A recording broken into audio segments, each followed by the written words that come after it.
So yun guys, no, another piece of wifi na naman, no.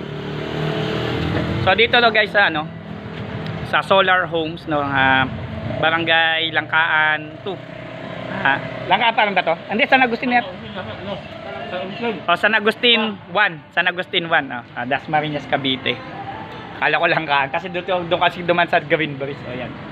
So guys, ito yung masarap sa kanila. Dito guys to sa Kaiden Hot Pandesal.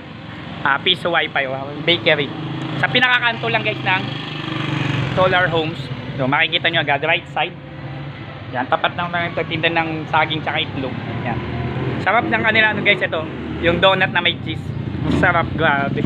Tapos may piso wifi. Sunod naman is kanilang coffee vendor sa Sunto Kamyon. Sarap.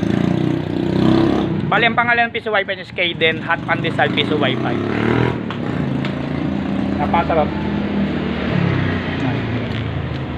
Pisi mo gawa mo. Ayan, okay.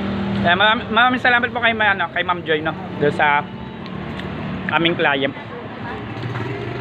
Kung napakasap ng nila, ng donut. Best seller, pinapilahan nyo dito.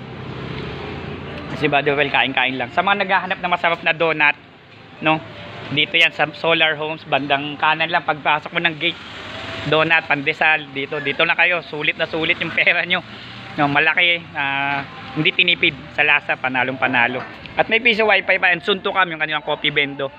Ayan, no. So pasensya na sa mga client namin, sa mga hindi ko pa napupuntahan, marami pa po kaming pending, like Tansa, Naik, 13, and even GMA. So magkikita-kita po tayo sa susunod. Sana matapos ko po lahat. Ayan na. So natapos ko na po yung aming project.